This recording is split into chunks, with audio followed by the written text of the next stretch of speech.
Les portes de l'église grognèrent lorsque je les poussai, le bois lourd se plaignant du silence au-delà. Ce son à lui seul aurait suffi à faire tourner les têtes. Mais ce n'était pas seulement le bruit, c'était moi. Chaque œil dans cette pièce caverneuse semblait s'accrocher à moi comme un crochet, tirant et déchirant dans une égale mesure. Je pouvais sentir le poids de leurs escaliers traîner à mes pieds alors que je franchissais le seuil. Je n'avais pas ma place ici, plus maintenant. Peut-être que je ne l'ai jamais vraiment fait. L'air était épais, presque huileux, avec du chagrin et du jugement recouvrant ma peau de quelque chose que je ne pouvais pas nettoyer, même si j'essayais. Je gardais la tête baissée, concentré sur le carrelage fissuré sous mes chaussures, essayant de ne pas reculer sous la main invisible qui semblait me repousser vers la sortie. J'avais à peine dépassé le deuxième banc que le premier coup tombait. Une voix, aiguë et grave mais portée par l'acoustique du vieux bâtiment, glissait dans l'air comme une lame. « Tu ne devrais même pas être ici. » Madame Barlow, mon ex-belle-mère, a sifflé ces mots comme s'ils avaient un goût pourri dans sa bouche. J'ai fait semblant de ne pas entendre, j'ai prétendu que son venin ne me brûlait pas la peau, mais j'ai entendu. J'ai entendu chaque syllabe se loger en moi, lourde et dure, avant même de pouvoir inspirer une autre fois. Une autre voix s'éleva. La sœur de Riley Maria s'élevait si vite. Son banc craqua sous la soudaine perte de poids. Fougueux toujours, celui qui m'avait autrefois défendu, m'avait appelé frère. Maintenant, ses paroles étaient claires, cruelles et délibérées, transperçant le silence fragile. « Tu l'as brisé, dit-elle. » Pas de cris, pas d'hystérie, juste des faits prononcés comme une condamnation à mort. Je me suis figé là où je me tenais, mes mains tremblaient à mes côtés. Une centaine de petites pulsions se sont écrasées en moi. Retournez-vous, partez. Laissez-les avoir ces funérailles sans que la tache noire de ma présence n'obscurcisse la rangée du fond. À quoi bon rester? Quel pardon pourrait bien sonner des murs de cet endroit où j'ai déjà été jugé et condamné sans défense? Mais avant de pouvoir agir en conséquence, un mouvement près de l'autel a été capté. Mon œil. Le père Harrington s'est avancé de la chaire. Son visage est indéchiffrable, comme toujours. Dans sa main se trouvait une fine enveloppe blanche, les coins adoucis comme si quelqu'un les avait feuilletés 1000 fois. Sa voix, ferme mais plus douce que d'habitude, m'a appelé, a-t-il dit, en soulevant l'enveloppe plus haut pour que tout le monde puisse voir que je ne pouvais pas respirer, me laissant vide et chargé. J'aurais connu ce script en boucle n'importe où. Combien de fois avais-je vu Maria noter des listes, des notes et des poèmes au dos des reçus et des serviettes? Combien de fois avait-elle laissé des lettres d'amour cachées dans mes livres, les poches de mon manteau, le pare-soleil de ma voiture? J'ai avancé dans l'allée presque par instinct, mes jambes me portaient vers l'avant, même si tout en moi voulait reculer. Les bancs en bois se sont estompés aux limites de ma vision, leur forme rigide se courbant et se déformant, comme un rêve dont je ne pouvais pas me réveiller. Lorsque j'atteignis le devant, le père Harrington ne parla plus. Il a juste offert l'enveloppe avec un signe solennel de la tête, comme si c'était quelque chose de sacré, quelque chose que moi seul pouvais tenir. Mes doigts effleurèrent les siens pendant que je le prenais et le froid me traversa.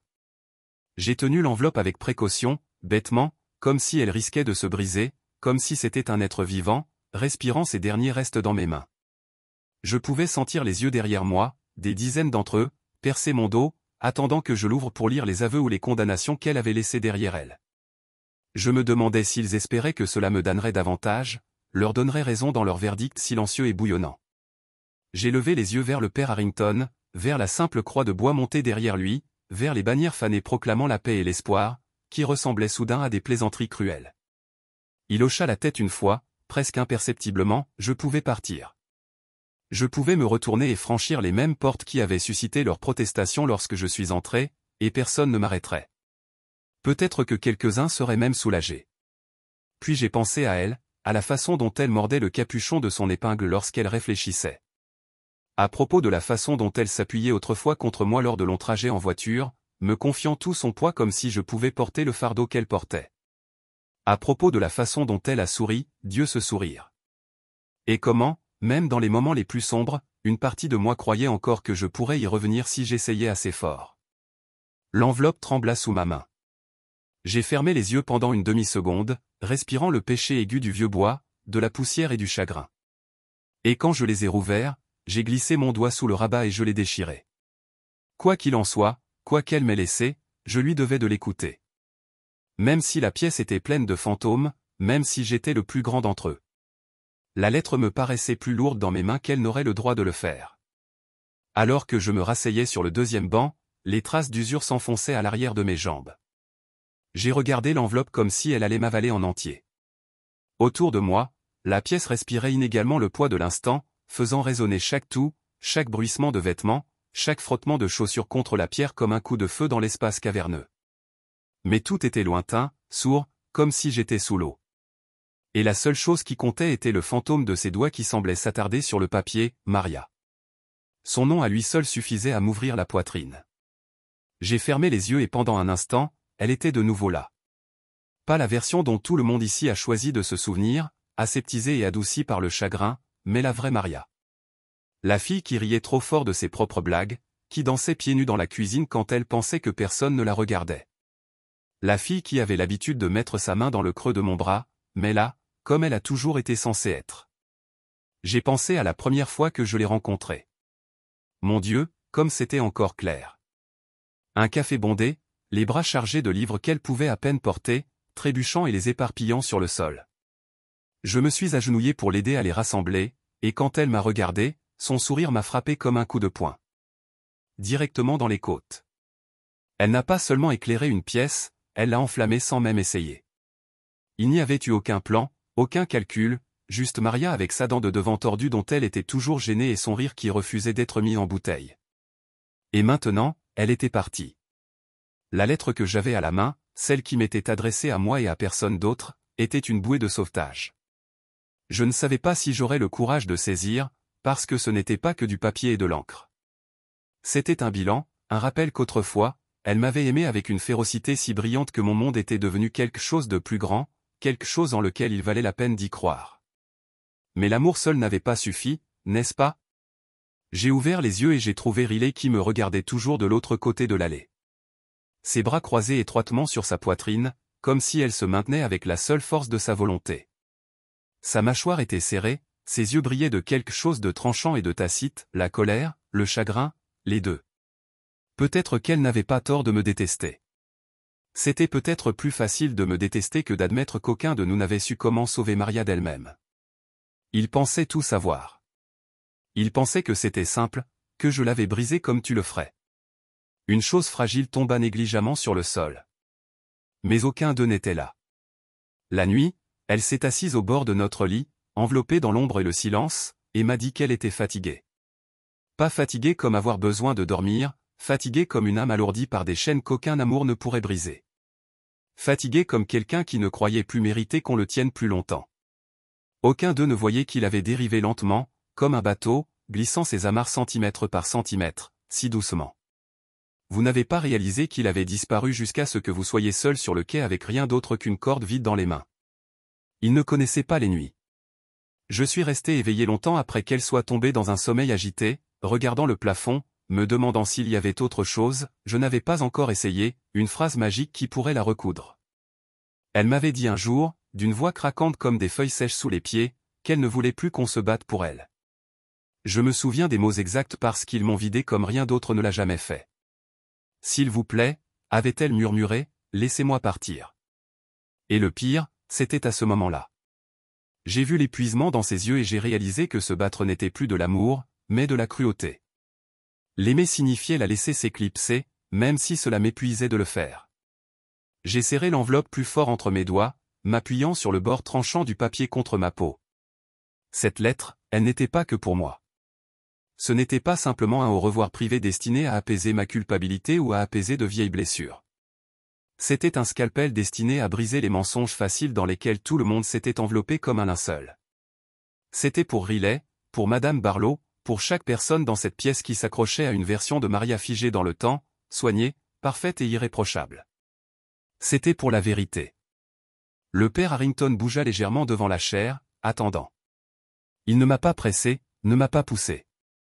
Il est resté là, silencieux et patient, m'offrant l'espace nécessaire pour choisir de parler ou de rester silencieux, de porter les derniers mots de Maria dans la lumière ou de les laisser pourrir dans le noir où personne n'aurait à y faire face.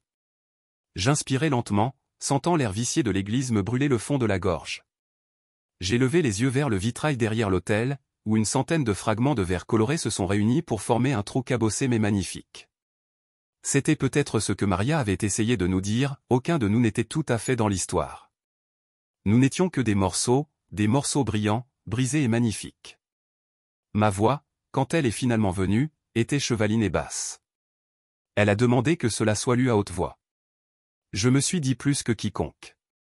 Et puis, avec le poids de sa mémoire appuyé comme une main sur mon épaule, j'ai ouvert la lettre. J'étais assis là, tenant la lettre ouverte, sentant le poids de ses mots. Avant même d'avoir lu la première ligne. Mes doigts flottaient au-dessus de la page, tremblant légèrement, les bords effleurant ma peau comme un avertissement. Je pourrais encore partir. Je pourrais le plier soigneusement, le glisser dans ma veste et sortir de cette église avec le reste d'entre eux livrés à leur chagrin et à leur amertume. Mais ensuite une image m'a traversé l'esprit, Maria riant pendant qu'elle faisait défiler des notes idiotes et les mettait dans les poches de ma veste. Je pensais à toi, idiot. Elle a écrit un jour sur une serviette, la glissant dans ma mallette avant une grande réunion. Ces notes avaient été sa façon d'aimer, sa façon de s'attacher à mon quotidien. Je devais à cette Maria de rester. Je lui devais d'entendre ce qu'elle avait voulu dire alors qu'elle savait clairement qu'elle ne pourrait pas le dire plus tard. Pourtant, une partie de moi hésitait. Il y avait une version d'elle qui vivait dans mes souvenirs, brillante, désordonnée, féroce. Et puis il y avait la réalité qui nous avait épuisés tous les deux. J'ai pensé à la dernière conversation que nous ayons jamais eue. Cela jouait dans mon esprit comme un disque rayé, une boucle. Je ne pouvais pas m'arrêter, même si je le voulais. Il n'y avait eu ni cri, ni assiette lancée, ni ultimatum dramatique. Cela avait été calme, terriblement calme. Elle était assise au bout du canapé, les jambes repliées sous elle, regardant la télévision, même si elle n'était pas allumée. Je m'assis en face d'elle, les mains molles sur mes genoux, chacun de nous tournant autour de l'espace béant qui nous séparait. Je lui ai demandé si elle voulait réessayer. Je lui ai demandé si nous pouvions aller consulter, si nous pouvions faire un voyage, si nous pouvions simplement faire quelque chose, n'importe quoi. Elle avait tourné lentement la tête, le regard terne et triste, et murmuré, « Je n'ai pas la force de continuer à essayer. » Je me souvenais de la façon dont ma gorge se serrait, de la façon dont la pièce semblait basculer sous le poids de ses mots. Je me souviens avoir hoché la tête car que pouvais-je faire d'autre? Supplier, combattre, piéger-la pour qu'elle reste, alors qu'elle était déjà à moitié partie. Le silence qui suivit fut pire que n'importe quel match de cris aurait pu l'être. Ce n'était pas de la colère, c'était de l'abandon. C'étaient deux personnes assises dans une maison mourante. Qui regardaient les murs s'effondrer. Trop épuisé pour m'écarter, je reviens au présent, mes doigts se resserrant autour de la lettre. La voix de Maria n'était pas dans ce silence. C'était dans cette lettre et je devais l'honorer, même si cela me faisait craquer devant une salle pleine de gens qui avaient déjà décidé que j'étais le méchant de son histoire. J'ai levé les yeux, voyant les mouvements inquiets de la congrégation, les mots murmurés derrière les mains en coupe. Ils n'ont pas compris. Ils ne le savaient pas, mais ils le sauraient.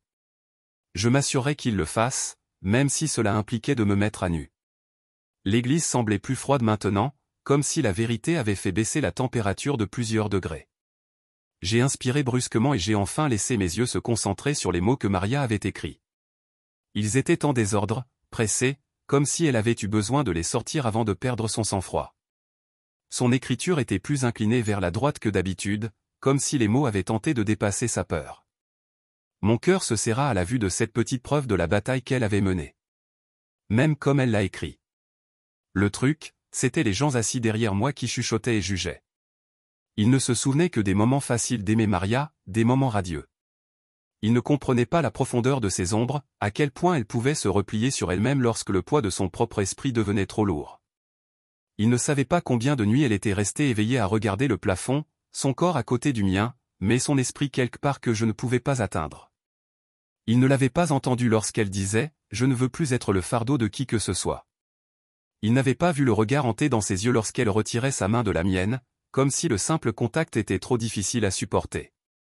Je me souvenais de tout, de chaque fracture, de chaque retraite. J'ai avalé difficilement et j'ai passé mon pouce le long du bord du papier. Cette lettre n'était pas qu'un dernier mot. C'était un acte de bravoure, une confession, une chance pour elle de réécrire le récit qu'elle avait laissé derrière elle. J'ai regardé vers le père Harrington, qui m'a fait un petit signe de tête presque imperceptible. Il était temps. Qu'ils veuillent l'entendre ou non, que cela gâche l'histoire intéressante qu'ils avaient construite sur les héros et les méchants, j'allais donner à Maria la voix qu'elle m'avait demandé de porter dans cette pièce. La lettre trembla légèrement lorsque je la soulevai à 2 mains, raclant ma gorge contre l'épaisse boule qui s'y était logée. Je pouvais sentir le regard brûlant et aigu de Riley, et la bouche serrée de Madame Barlow m'obligeant à parler. Mais je ne faisais pas ça pour eux. Je ne faisais pas ça pour moi non plus. Je le faisais pour elle. J'ai fermé brièvement les yeux, respirant le péché moisi de la vieille église, le parfum persistant de 2 nombreuses personnes en deuil rassemblées dans un seul espace, puis je les ai rouverts. Il ne s'agissait pas de m'expliquer. Il ne s'agissait pas de plaider son innocence. Il ne s'agissait même pas de guérir. Il s'agissait de dire la vérité. Lentement, délibérément, j'ai déplié les pages, sentant le coupe-bordure dans mes mains, la brûlure derrière mes yeux.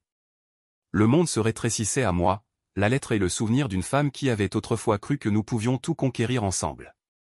Avant le silence, avant la dérive, avant que nous arrêtions tous les deux de franchir le gouffre grandissant entre nous. Et pour la première fois depuis le jour de son départ, je n'avais pas peur de parler. La première phrase transperça le lourd silence de l'église comme une épée, nette et impitoyable. Ma voix n'a que légèrement vacillé alors que je lisais à haute voix les mots, coincés dans ma gorge mais poussés avec une force qui m'a même surpris. Si vous entendez cela, je m'en vais. Un halètement aigu et audible s'échappa de quelque part derrière moi. Je ne me suis pas retourné, je n'ai pas eu besoin de voir leur visage pour savoir ce qui était écrit dessus, le choc, la douleur, peut-être même la colère.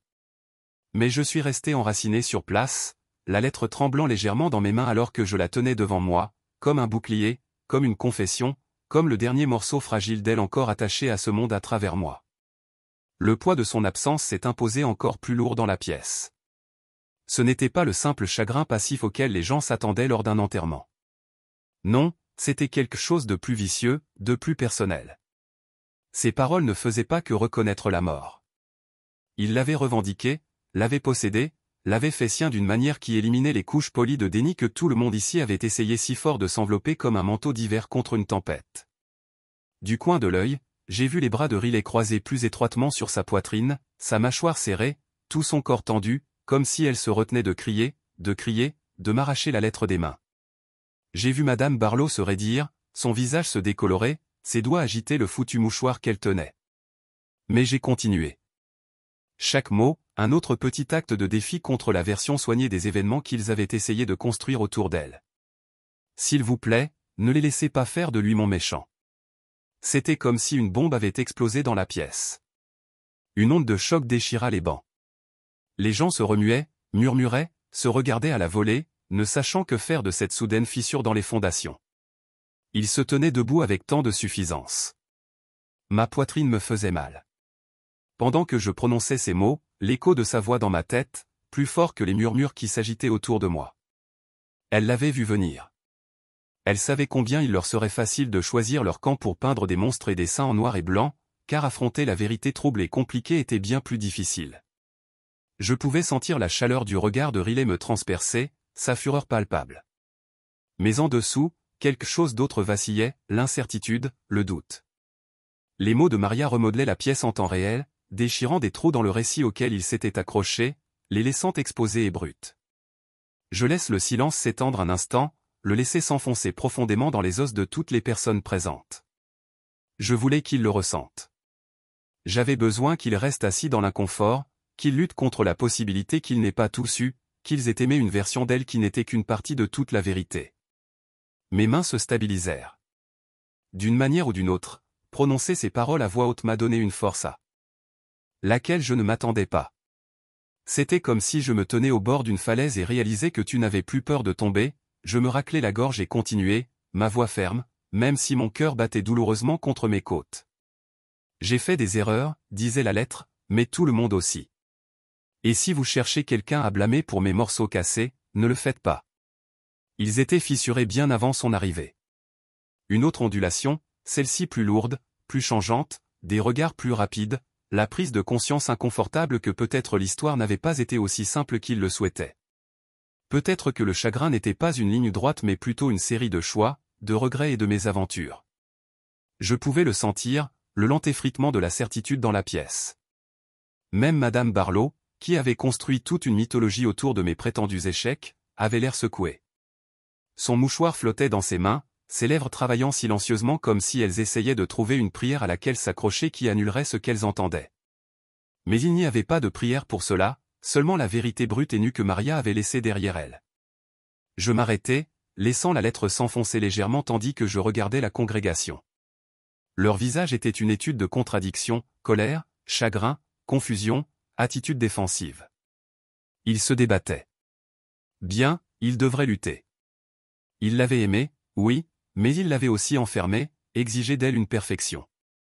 Elle ne pourrait jamais donner sans perdre des parties d'elle-même en cours de route. Et maintenant, elle avait disparu, mais pas silencieuse, ni effacée dans un souvenir commode. Je soulevai à nouveau la lettre, ma voix plus douce mais non moins ferme. Elle menait des batailles. Vous n'avez pas vu Battles. Je n'ai pas toujours compris. Mais elle n'a jamais été la propriété de personne. Elle n'était pas une chose qu'il fallait réparer, retenir ou sauver contre sa volonté. Les mots étaient les miens maintenant, même s'ils étaient écrits de sa main. Je les sentais s'enfoncer en moi aussi profondément qu'ils s'enfonçaient dans tout le monde, remodelant ce dont je me souvenais, ce que je pleurais, ce que j'avais pardonné. J'ai de nouveau regardé Riley. Ses bras étaient tombés sur ses côtés. Maintenant, ses poings desserraient son visage, masque de certitude effondré. J'ai soupiré à ce moment précis, la première fissure est apparue dans son armure, le premier éclat de doute que peut-être, juste peut-être, la version des événements qu'elle m'avait crié à travers les couloirs de l'hôpital et les cabinets d'avocats n'était pas toute la vérité après tout. Et à ce moment-là, je n'étais pas le méchant, je n'étais pas le monstre. J'étais juste un homme qui avait aimé une femme qui ne savait pas comment rester, et elle, à son tour, m'avait suffisamment aimé pour laisser derrière elle la vérité. Il ne pouvait pas l'ignorer. Tandis que je repliais la lettre, le caractère définitif de celle-ci s'installa dans mes os. Je n'étais plus là pour me battre. Je n'étais pas là pour convaincre ou pour gagner. J'étais là pour porter sa voix là où elle était le plus désespérément nécessaire, et c'était suffisant. La lettre tremblait légèrement dans mes mains alors que j'avais plié la page suivante. L'air dans l'église était passé d'une épaisse hostilité à quelque chose de plus lourd, de plus incertain, un brouillard de confusion et de prise de conscience naissante. Les gens ne savaient plus où chercher. Sur moi, sur leurs mains, sur les vitraux, jetant des couleurs brisées sur le sol de pierre. Cela n'avait pas d'importance. Je ne lisais pas pour eux, je lisais pour elles. Mes yeux se tournèrent vers la ligne suivante et ma gorge se serra si douloureusement que je ne pouvais presque plus respirer. Je me suis forcé à avancer. Je me suis éloigné. D'abord. Maria avait écrit ces mots qui ont brisé la pièce plus violemment que n'importe quelle accusation n'aurait pu l'avoir fait. Ils ont brisé quelque chose que le jugement et les chuchotements avaient maintenu ensemble bien trop longtemps. Je l'ai entendu dans la respiration brusque collective, dans la façon dont quelqu'un près du fond a laissé tomber un hymne qui a claqué contre le sol, surprenant dans le calme brut. Je fermai les yeux pendant une demi-seconde, laissant ces mots s'installer en moi avant de les prononcer à voix haute. Elle méritait d'être entendue, même si le son de son honnêteté se brisait, quelle que soit l'illusion accrochée au chevron. J'avais peur. Je lis ma voix basse, épaisse. J'étais fatigué. Il était plus facile de le laisser devenir le méchant dans ma tête que de reconnaître à quel point je m'étais perdu. Le visage de Riley se plissa légèrement, une petite fissure dans sa façade féroce. Les mains de Madame Barlow étaient si serrées sur ses genoux maintenant que ses jointures étaient devenues blanches et exsangues. Ils avaient tellement voulu que l'histoire soit soignée, propre et simple. Cela n'a jamais été le cas. J'ai dégluti et j'ai continué à lire, forçant les mots à dépasser la culpabilité, la douleur, les 1000 souvenirs qui frappaient aux confins de mon esprit. Il est resté, disait la lettre, plus longtemps que quiconque n'aurait dû, pendant des nuits où je ne pouvais pas parler, pendant des jours où je ne pouvais même pas le regarder sans me détester. Il est resté jusqu'à ce que je lui demande de ne pas le faire. Une larme coula sur ma joue avant que je puisse l'arrêter. Je ne l'ai pas essuyé. À quoi bon faire semblant? Maintenant? Tout le monde pouvait voir l'homme qu'il pensait briser ou qui, en réalité, était resté longtemps après que les morceaux se soient déjà dispersés de manière irréparable. J'étais resté, même si cela m'avait coûté plus cher que je ne savais comment le dire. Les pages tremblaient légèrement sous ma main alors que je me tournais vers la partie suivante, je me préparais, mais il n'y avait aucune préparation pour le prochain coup. Je voulais être quelqu'un qu'il pourrait aimer pour toujours, a écrit Maria. Mais l'amour ne suffit pas toujours à faire taire les voix dans votre tête. Il ne suffit pas toujours de construire un pont pour franchir un canyon que vous ne pensez pas mériter de traverser. Mes mains se resserrèrent autour de la lettre, comme si je pouvais d'une manière ou d'une autre m'ancrer dans l'honnêteté qui saignait des pages autour de moi. La pièce était si calme. On entendait le tic-tac de la montre-bracelet de quelqu'un, une toux à moitié étouffée contre la manche, un reniflement rapidement effacé. Ces gens avaient si longtemps jugé, se nourrissant d'une version de l'histoire plus facile à avaler. Il avait été plus facile de dire que je l'avais brisé, plus facile de dire que je m'en suis allé, plus facile de trouver un méchant que d'admettre que parfois les gens se perdent tout simplement et que personne ne peut rien faire pour les faire revenir. J'ai regardé la congrégation, ma vision brouillée par les larmes. Je n'ai pas pris la peine de détourner les yeux. Je voulais qu'ils voient. Je voulais qu'ils voient chaque partie humaine brute et brisée de moi qu'ils avaient été si prompts à rejeter. J'ai pris une inspiration tremblante et j'ai continué. Je l'aimais. La lettre disait plus profondément, plus désordonnée, plus complètement que je n'aurais jamais cru pouvoir aimer qui que ce soit. Mais je ne pouvais pas rester, non pas parce qu'il ne suffisait pas, mais parce que je ne l'étais pas. Le sanglot qui sortit de la bouche de Madame Barlow fut vif et soudain. J'ai entendu la main de Riley taper sur le banc comme si elle avait besoin de quelque chose de solide pour se tenir debout. Même le père Harrington baissa la tête et la bouche, bougeant dans une prière silencieuse pour demander grâce. Aucun de nous ne savait comment demander. J'ai pressé la lettre contre ma poitrine pendant un moment, le papier doux et chaud. De mes mains tremblantes, je pouvais la sentir là, non pas comme un souvenir ou un fantôme, mais comme quelque chose de vivant, comme quelque chose d'honnête. Elle s'était mise à nu sur ses pages. Pas de blâme, pas d'excuses, juste la vérité brutale et sanglante de quelqu'un qui avait aimé, essayé et échoué et souhaitait que son échec soit pardonné. Lentement, j'ai déplié la dernière partie de sa confession. Je suis désolé, a écrit Maria, de ne pas avoir été le partenaire que vous méritiez, d'avoir laissé les ténèbres gagner alors que vous vous êtes battu si dur pour maintenir la lumière vivante. Je suis désolé, je ne savais pas comment rester. Je suis désolé. Je vous l'ai demandé. Je l'ai lu à voix haute, chaque mot gravé profondément dans la moelle de qui j'étais. Les excuses n'ont pas été demandées, elles n'ont pas été exigées, mais elle les a données librement, un cadeau que je n'aurais jamais pensé recevoir. J'ai abaissé la lettre, lentement, regardant autour de l'église des visages que je reconnaissais à peine, des visages grands ouverts par une vérité qu'ils n'avaient pas voulu mais qu'ils ne pouvaient plus nier. Maria n'avait pas écrit ça pour se guérir. Elle ne l'avait pas écrit pour blesser quelqu'un d'autre. Elle l'avait écrit pour se débarrasser du fardeau qu'elle portait en silence depuis trop longtemps. Elle l'avait écrit parce que certaines choses sont trop importantes pour ne pas être dites, même dans la mort. J'ai plié la lettre avec soin, avec respect, et je l'ai glissée dans la poche intérieure de ma veste, près de mon cœur. Je n'avais pas besoin qu'il me pardonne, je n'avais même pas besoin qu'il comprenne. Maria avait parlé et c'était suffisant. Je restais là, la lettre contre ma poitrine, et pendant un long moment personne ne bougea. C'était comme si la salle entière retenait son souffle, le vieux bois des bancs gémissant légèrement sous le poids des corps trop hébétés pour bouger, trop choqués pour réagir. Pour la première fois depuis que j'ai franchi ces portes d'église gémissantes, la colère n'était pas dirigée contre moi. Il flottait, sans but ni direction, remplissant l'espace entre les personnes en deuil comme une marée montante. Les visages autrefois marqués par le dédain s'effondraient désormais. Je l'ai vu pour la première fois chez Lydia, la cousine qui m'a un jour coincé lors d'un barbecue familial, son doigt me frappant la poitrine, alors qu'elle déclarait que je ne serais jamais assez bien. Ses bras étaient tombés mollement le long de son corps, ses yeux vitreux et flous. Elle ne me regardait plus maintenant. Elle regardait le sol comme si peut-être que si elle se concentrait suffisamment fort, la vérité se réorganiserait en quelque chose de plus facile à accepter. Les mains de Riley, autrefois serrées en poings furieux contre ses côtes, se détendirent lentement. Ses épaules s'affaissaient. Sa bouche, si souvent courbée en un grondement accusateur autour de moi, s'entr'ouvrit légèrement, comme si elle essayait de former des mots qu'elle ne savait plus comment dire. Elle n'a pas parlé. Elle n'en avait pas besoin. La façon dont ses yeux brillaient, vitreux, avec des larmes retenues, elle était trop fière pour les laisser tomber en disait long. Madame Barlow fut la dernière à craquer. Pendant un moment, elle resta assise, rigide, le dos droit comme une barre de fer, sa main serrant et desserrant les restes déchiquetés d'un mouchoir sur ses genoux. J'ai vu sa mâchoire travailler comme si elle se disputait avec elle-même dans son esprit, désespérée de s'accrocher au récit qu'elle avait nourri comme une bouée de sauvetage tout au long du lent et angoissant dénouement de Maria. Mais même elle n'était pas à l'abri de la vérité. Sa fille s'était mise à nu lentement, presque imperceptiblement. Les lèvres de Miss Barlow ont commencé à trembler. Elle a tendu la main et a pressé ses doigts contre elle, comme si elle essayait de retenir un son, un sanglot, une confession qui lui était propre. Ses yeux brillaient et quand elle a finalement cligné des yeux, les larmes ont coulé, traquant des joues qui n'avaient connu que de la rage contre moi depuis si longtemps. Ce n'était pas une victoire, j'avais l'impression de les voir se briser. Ce n'était pas une justification. C'était une tristesse si lourde qu'elle me clouait sur place.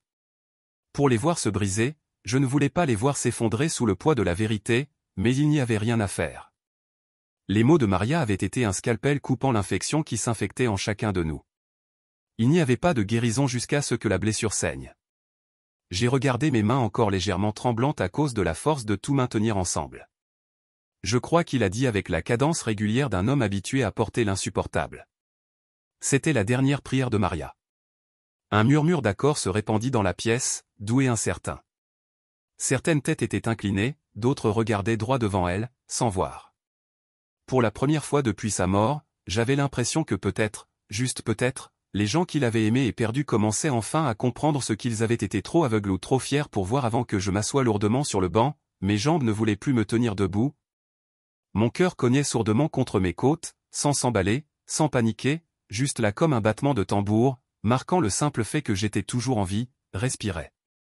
Toujours, portant toujours ces mots en moi. Pendant si longtemps, j'avais porté le poids d'être son méchant.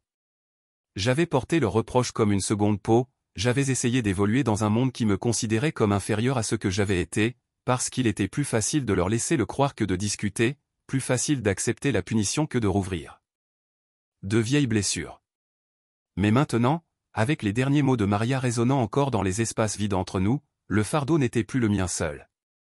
Cela nous appartenait à tous. J'ai regardé autour de moi et j'ai aperçu des larmes, des visages striés, des épaules affaissées, des mains trop serrées. Les fissures de leur armure étaient visibles, maintenant brutes, laides et réelles. Personne n'avait laissé son chagrin intact. Personne n'en était sorti indemne. Même Lydia, qui m'a dit un jour devant une douzaine de personnes que j'avais sucé la vie de Maria, a essuyé une larme du coin de son œil, du revers de la main, essayant d'être discrète mais échouant lamentablement. Et Riley, féroce, belle et brisée, me regardait avec quelque chose dans les yeux que je n'avais pas vu depuis des années, pas de haine, pas de blâme, quelque chose de plus proche de la compréhension. Je lui ai offert un petit signe de tête hésitant, pas des excuses, pas un plaidoyer, juste une reconnaissance de sa douleur, de la mienne, de Maria. Elle cligna rapidement des yeux, une larme s'échappant malgré tous ses efforts pour l'attraper, et pour la première fois elle ne détourna pas le regard. De l'autre côté de l'allée, Madame Barlow incarne finalement la tête, son corps se repliant vers l'intérieur sur lui-même comme une tente qui s'effondre. J'ai entendu une évasion douce et brisée, elle, étouffée par les mains tremblantes pressées contre sa bouche. Et juste comme ça, la bataille que je préparais jamais est venue. Il n'y a pas eu de cri, aucune accusation s'est lancée dans l'air comme des pierres, juste la vérité silencieuse et insupportable s'installant dans chaque cœur. Maria nous avait demandé de se pardonner. Et peut-être, juste peut-être, le pardon n'a pas eu à passer par de grands gestes ou des scènes dramatiques. Peut-être que ça a commencé comme ça, avec un silence, avec des larmes, avec une armure assez craquelée pour laisser entrer la guérison. Je me suis penché en arrière dans le banc, fermant les yeux pendant un moment, ressentant la douleur dans chaque partie de moi. La voix de Maria, douce et sûre, résonna toujours dans ma mémoire, « Pardonnez-vous, pardonne-moi. » Peut-être que nous le ferions d'une manière ou d'une autre. Je me tenais là, la lettre toujours pressée contre ma poitrine comme un bouclier ou peut-être une bouée de sauvetage, et le silence autour de moi s'épaissit jusqu'à ce qu'il devienne presque insupportable. Ce n'était plus un silence en colère. Ce n'était pas si lourd et hostile de silence où chaque souffle ressemble à une accusation. C'était différent. C'était le silence des gens qui essayaient de comprendre comment avancer lorsque le sol sur lequel ils se tenaient venait de s'ouvrir grand sous eux. Personne n'a parlé, personne n'a osé. Même l'air avait peur de remuer, comme si un mouvement briserait la trêve fragile et douloureuse qui s'était installée sur l'église. Je ne savais pas quoi faire. Je me tenais là, à moitié en m'attendant à ce que quelqu'un me rappelle, exige plus de réponses, pour me ramener dans le procès qu'ils effectuaient depuis des années sans mon consentement. Mais personne n'a déménagé. Le père Harrington se tenait tranquillement derrière la chaire, ses mains pliées, ses yeux fermés dans une prière silencieuse. Riley était assise rigide dans son banc, fixant le sol, comme si les motifs de la pierre pouvaient expliquer en quelque sorte les dernières minutes de sa vie. Madame Barlow avait son visage enfoui dans ses mains, ses épaules tremblant avec l'effort de contenir son chagrin. Ce n'était pas mon endroit pour rester plus longtemps, et ce n'était pas mon endroit pour aller à l'enterrement. Maria n'aurait pas voulu que je me tienne au-dessus de sa tombe comme un fantôme pénitent accroché à un chagrin qui avait déjà été libéré. Elle m'avait libéré avec ses paroles, nous a tous libérés, même si certains d'entre eux ne le savaient pas encore. Samson, je me suis retourné et j'ai marché dans l'allée, la même allée qui avait ressenti un gant quand je suis entré maintenant sans fin et inconnu, comme une route menant quelque part que je n'avais pas encore appris à nommer. Chaque étape résonnait des murs, un rappel doux et creux que les fins n'étaient pas toujours ponctués par des cris ou de la violence. Parfois, ils se terminaient tranquillement, complètement. J'ai atteint les portes lourdes de l'église et les ai poussées. Ils gémissaient à nouveau de protestation, mais cette fois, le son ne m'a pas percé, c'était juste un son, juste du bois et du métal se plaignant contre des années d'utilisation. Je me suis glissé dehors dans l'air croustillant de l'après-midi, le froid claquant contre ma peau et éliminant une partie du brouillard de mon esprit.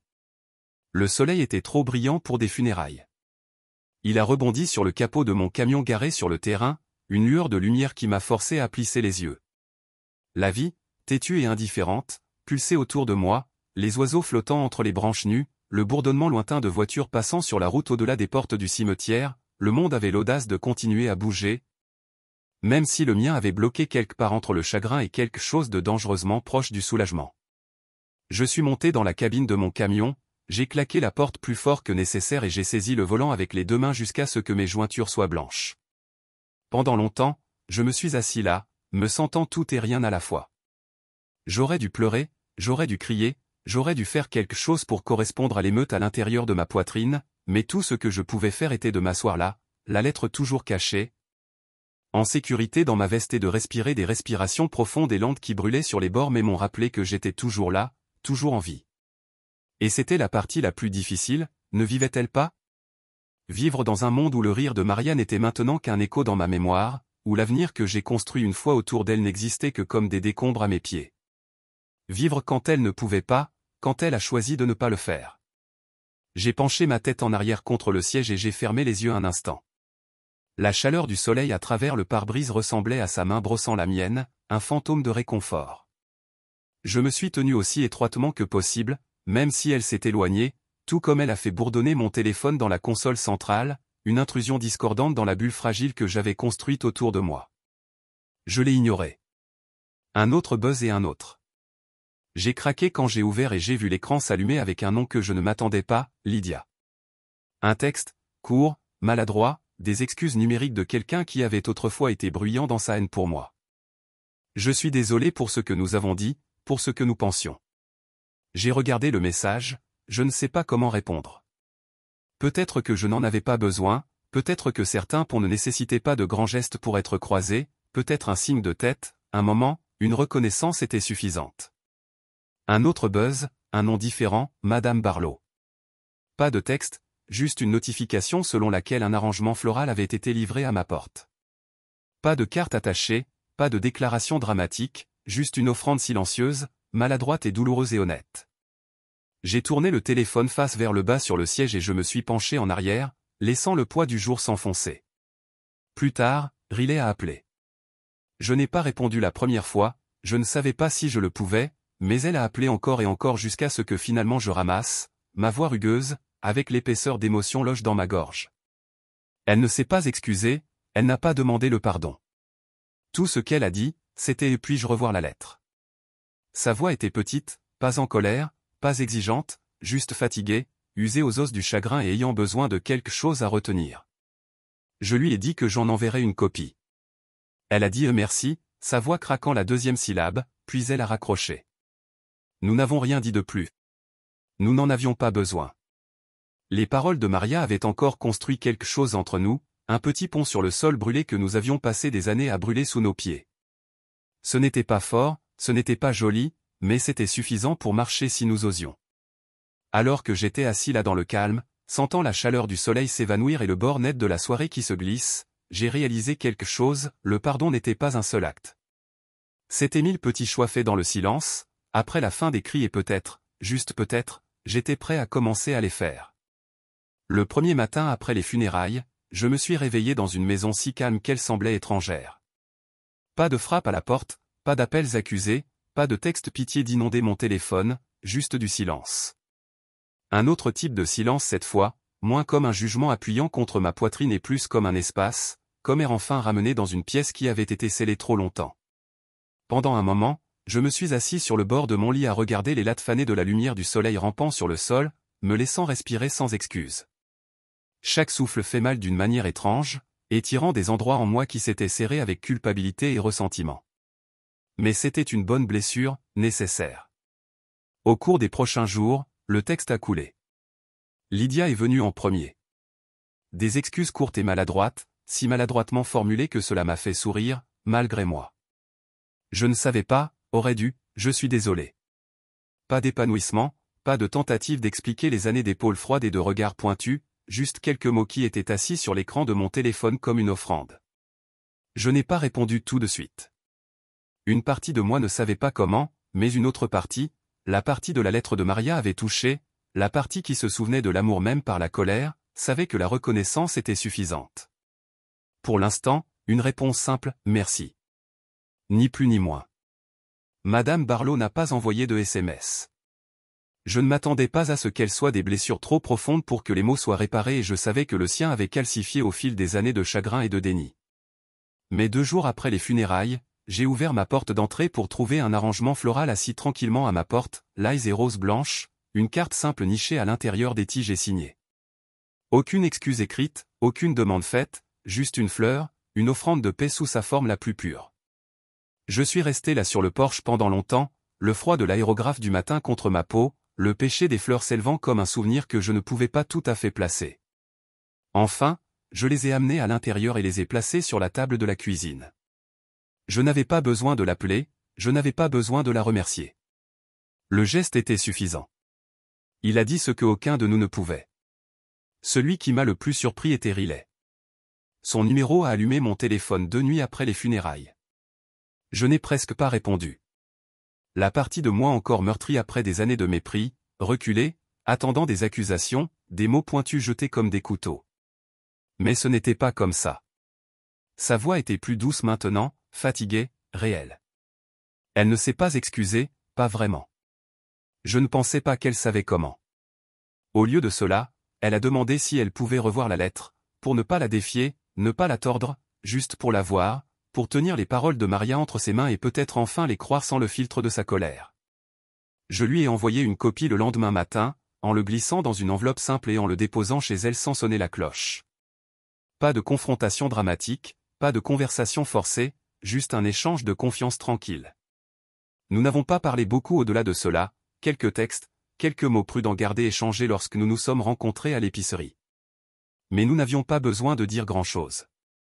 La fondation était fragile, nouvelle, mais elle était là, un pont construit non pardon, mais sur la douleur mutuelle de manquer quelqu'un que nous aimions et perdons à la fois de différentes manières. Les paroles de Maria avaient fait quelles années de colère ne pouvaient pas. Ils avaient sculpté de minuscules espaces entre nous où la terre brûlée une fois se trouvait, des espaces où, si nous étions assez courageux, la guérison pouvait se produire. Je me suis retrouvé plus facile au début. C'était si subtil. J'ai à peine remarqué moins de tension dans mes épaules, moins de poids pressant contre mes côtes quand j'ai pensé à elle. Je lui manquais toujours, bien sûr que je le ferais toujours. Mais les disparus n'étaient plus tranchants et déchiquetés. Il était plus fluide maintenant, comme le ver de mer, usé par le temps et les marées. Il n'a pas coupé si profondément. Une nuit, alors que je m'asseyais sur le porche arrière avec une tasse de café qui pousse froide dans mes mains, j'ai réalisé que je pensais à Maria, pas avec culpabilité mais avec gratitude. Gratitude pour l'amour que nous avons partagé, la gratitude même pour la douleur, car cela signifiait ce que nous avions réel. Elle m'avait libéré, non pas en effaçant le passé, mais en me permettant de le porter différemment. Je peux encore la voir parfois, la façon dont son sourire s'inclinerait un peu. Plus vers la gauche quand elle essayait de ne pas rire. La façon dont elle volerait mes flanelles et prétendait qu'elle lui parlait mieux. La façon dont ses doigts tapaient contre sa cuisse quand elle était perdue dans ses pensées. Mais les souvenirs ne m'ont plus écrasé. Ils m'ont prévenu et lentement, j'ai recommencé à respirer, pas seulement mécaniquement, pas seulement survivre, vraiment respirer. J'ai ouvert des fenêtres qui avaient été fermées depuis trop longtemps. Je laisse la lumière du soleil se débattre dans des pièces qui étaient devenues poussiéreuses et périmées. J'ai retiré sa couverture préférée du placard, celle qu'elle a utilisée pour cocoon sur les dimanches pluvieux, et je l'ai drapée sur le dos du canapé au lieu de le cacher. La vie a commencé à reculer dans les coins de mon monde, provisoire mais déterminé. La lettre de Maria avait été sur le pardon, oui, mais il s'agissait également de l'autorisation. La permission de lâcher la version d'elle que la culpabilité avait gelée dans mon esprit, la permission de laisser l'amour rester sans avoir besoin de continuer à me punir de ne pas pouvoir la sauver. Je n'ai pas été guéri, pas complètement. Le deuil ne fonctionne pas de cette façon. Cela ne finit pas, il change simplement de forme, ce silent devient quelque chose que vous portez plutôt que quelque chose qui vous porte. Mais pour la première fois depuis longtemps, je ne me sentais pas comme un fantôme hantant ma propre vie. Je me sentais comme un homme apprenant lentement, douloureusement, magnifiquement, comment revivre. Et à chaque souffle que j'ai pris, j'ai honoré sa mémoire, non pas en noyant dedans mais en choisissant de se lever. Le garage était plus froid que je ne m'en souvenais, le sol en béton s'infiltrait à travers la plante de mes chaussures, engourdissant mes orteils alors que je passais à travers les boîtes poussiéreuses empilées le long du mur éloigné. Ce n'était pas que je cherchais quelque chose de spécifique. Peut-être que j'avais juste besoin de quelque chose à faire avec mes mains, quelque chose pour empêcher mon esprit de dériver dans les endroits creux, le chagrin a toujours essayé de récupérer. C'est là que je l'ai trouvé, l'ancien journal de Maria. Il a été niché à l'intérieur d'une boîte en carton battu, étiqueté d'hiver, coincé entre un enchevêtrement de lumière de Noël et une vieille cafetière que nous n'avons jamais utilisée. Je l'ai reconnu instantanément, la couverture en cuir usé, les fils lâches de la colonne vertébrale, où elle avait l'habitude de coincer les coutures à l'esprit lorsqu'elle réfléchissait trop. Mes doigts ont hésité un instant, planant juste au-dessus comme si cela pouvait mettre quelque chose en mouvement pour lequel je n'étais pas prêt, mais j'ai tendu la main de toute façon, le soulevant soigneusement de la boîte comme un artefact trop précieux pour déranger. Je me suis assis croisé sur le sol du garage, le mordant froid dans mes os et je l'ai ouvert. La première page était un gâchis de griffonnage et de citations à moitié écrites. Typique Maria, elle avait toujours vécu avec un pied en réalité et l'autre pendante quelque part juste hors de portée, dans un endroit qu'elle pouvait voir. Son écriture variait sauvagement d'une page à l'autre, parfois soignée et structurée, parfois sauvage et tentaculaire, comme si elle ne pouvait pas faire sortir les mots assez rapidement. Je me suis précipité dans les pages, sentant sa présence. Dans chaque boucle et courbe de l'encre, des extraits d'histoire m'ont sauté, des personnages, des mondes alfortés qui commencent à prendre forme.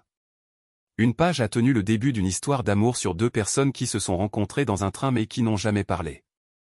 Un autre a détaillé un rêve qu'elle avait de vivre au bord de l'océan, une petite maison avec un porche qui faisait face au soleil levant. Et dispersées entre les histoires, il y avait des confessions, de minuscules pensées privées qu'elle n'avait voulu que personne d'autre puisse le voir. Parfois, je pense que je suis brisé au-delà de la fixation. Certains jours, j'ai peur qu'il ne verra le vrai moi et partira. Certains jours, j'ai peur qu'il ne le fasse pas. Je veux être mieux. Je ne sais pas comment. J'ai pressé ma main contre la page, sentant l'empreinte de sa douleur, son espoir, son désir désespéré pour quelque chose qu'elle ne pouvait pas tout à fait nommer. Des larmes brouillaient les mots jusqu'à ce qu'ils saignent ensemble. Mais je ne les ai pas essuyés, je les ai laissés tomber. Je me suis laissé sentir chaque bord dentelé de ce qu'elle avait laissé. Elle ne savait pas comment demander de l'aide, elle ne savait pas comment rester, mais elle avait aimé profondément, gâchis, férocement, même quand cela la faisait peur, même quand elle l'a brisé, et peut-être, c'était suffisant. J'ai clôturé le journal doucement et je me suis assis contre le mur, le froid s'infiltre dans ma colonne vertébrale, mais me fondant en me ancrant d'une manière que rien d'autre n'avait depuis des mois. J'ai pensé à l'histoire. Elle n'a jamais terminé le rêve, elle n'a jamais chassé jusqu'à la fin. Elle avait laissé tant de pages non écrites pendant longtemps. Je me suis assis là à regarder le mur de béton vierge, laissant le poids de cette réalisation s'installer en moi. La vie de Maria avait été une histoire interrompue, un beau roman déchirant coupé au milieu de la phrase. Mais cela ne signifiait pas que l'histoire n'avait pas de sens. Cela ne signifiait pas l'amour qu'elle a donné, la bataille qu'elle a menée, les rêves qu'elle a osé chuchoter étaient gaspillés. Ils faisaient partie de l'histoire, même des parties inachevées. J'ai essuyé mon visage grossièrement avec la manche de mon sweatshirt et jeté un coup d'œil autour du garage, assis là dans le gâchis des choses oubliées, entouré d'échos d'une vie que j'avais partagée avec elle. J'ai réalisé autre chose, mon histoire n'était pas finie non plus. Pendant trop longtemps, j'avais traité ma vie comme un mémorial de ce que nous avions perdu. J'avais vécu comme si aller de l'avant était une trahison, comme si la guérison était un acte de déloyauté. Mais Maria ne m'avait jamais demandé de construire un sanctuaire à sa tristesse. Elle avait demandé pardon. Elle avait demandé l'amour. Elle avait demandé, dans ses derniers mots tremblants, pour que nous continuions à vivre, et qu'il était peut-être temps de commencer. J'ai fouillé à travers la boîte jusqu'à ce que mes doigts se ferment autour de autre chose, un vieux stylo, mince, argent, gravé de mes initiales, un cadeau d'anniversaire de Maria il y a des années, à l'arrière, quand tout semblait encore possible. Je l'ai retourné entre mes mains, en sentant le poids.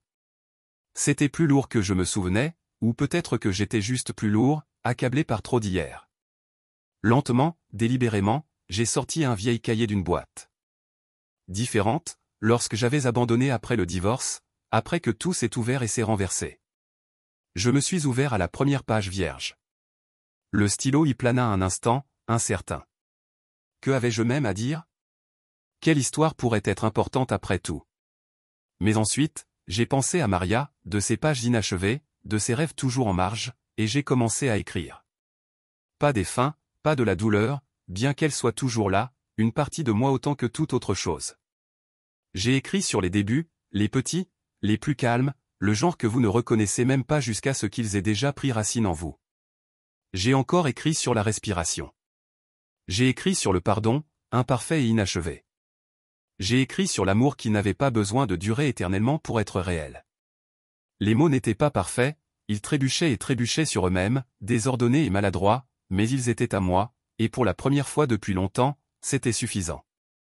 Les pages encore non écrites s'étendaient devant moi, sans fin et terrifiantes et belles, et je n'avais plus peur d'eux. La première journée vraiment brillante après les funérailles a franchi le tronçon froid de ciel gris, comme si le monde lui-même avait finalement décidé de recommencer. La lumière du soleil a frappé le trottoir dans des draps dorés, réchauffant la terre, ce qui rend tout scintillant légèrement, comme si c'était nouveau. C'était le genre de journée que Maria aurait aimé, une journée destinée aux fenêtres roulées et la musique est devenue trop forte. Une journée destinée à respirer profondément sans ressentir le poids d'hier pressé contre votre poitrine. Je n'ai pas apporté de fleurs, je n'ai pas apporté de regrets, juste moi-même, la lettre pliée soigneusement dans ma poche et un cœur cousu avec des mains maladroites et sérieuses. Le lac n'était pas loin, à seulement 20 minutes en voiture de la ville, et alors que je me dirigeais le long de la route sinueuse qui a conduit là-bas, j'ai gardé une main lâchée sur le volant, l'autre reposant sur ma poitrine, comme si je fixais quelque chose de fragile en moi. La radio est restée éteinte. Je n'avais pas besoin d'une bande sonore. J'avais la voix de Maria dans ma tête, stable maintenant, plus enveloppée de chagrin, juste son rire, douce et claire, comme des éoliennes remuées par une brise indulgente. Le gravier grimpait sous mes pneus alors que je m'arrivais dans le petit parking près du rivage. Personne d'autre n'était là, juste l'étendue de l'eau bleue s'étendant vers l'horizon, les arbres chuchotant au bord, où la terre a cédé la place à la possibilité. J'ai glissé la lettre plus profondément dans ma poche et j'ai fait mon chemin sur le chemin usé vers le bord de l'eau, le même chemin Maria et moi avions parcouru une douzaine de fois auparavant. Je me suis souvenu de l'après-midi il y a un après-midi, bien avant que tout ne se complique, quand nous avons passé des heures ici à ne rien faire et tout en une fois, à sauter des pierres, à rire des rêves trop grands pour notre petit appartement, faisant des promesses que nous avions bien l'intention de garder. Cela avait été l'un de ces jours parfaits que vous ne réalisez pas et parfaits jusqu'à ce qu'ils soient partis depuis longtemps.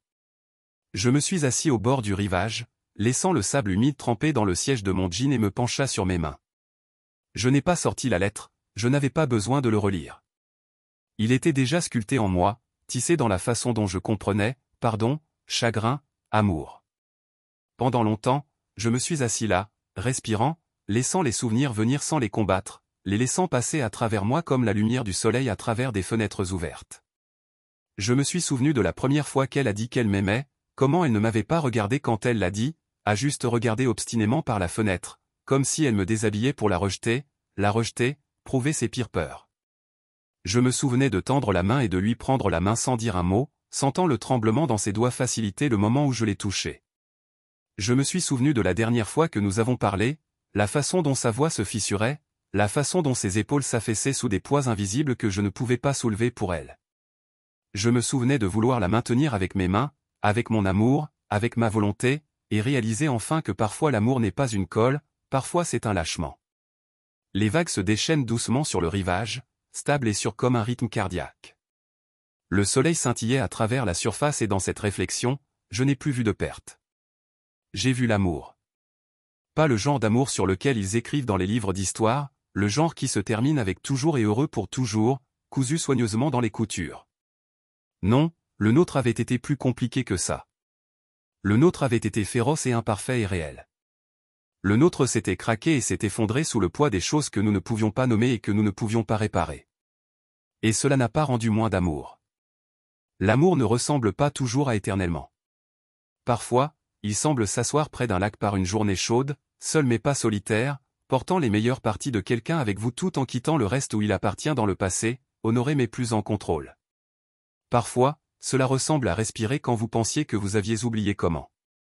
Parfois, il semble de lire une lettre devant une pièce pleine de gens qui vous détestaient, des gens qui avaient besoin de quelqu'un pour blâmer plus que ce dont ils avaient besoin de pleurer et de laisser la tête haute, ne portant que la vérité qu'elle voulait que vous ayez.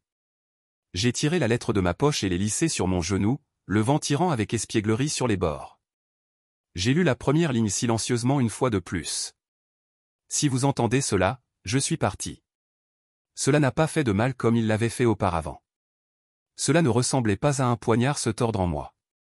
C'était comme une porte qui se balançait sur une nouvelle pièce quand je n'avais pas osé entrer jusqu'à présent.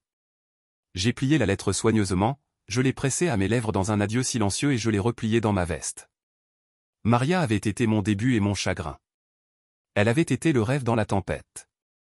Elle m'avait appris ce que cela signifiait aimer sans garantie, de tout risquer, même lorsque le sol s'effondrera déjà sous vos pieds. Mais elle n'était pas ma fin, plus non plus. Je suis resté en train de brosser le sable de mon jean et j'ai regardé la dernière fois par-dessus l'eau. Le lac m'a brillé, sans fin et vivant. J'ai souri, petit, réel, et je me suis retourné vers le chemin. L'avenir attendait. Les pages sont toujours vides. Respire toujours stable et pour la première fois dans ce qui ressemblait à une vie, j'étais prêt à réécrire.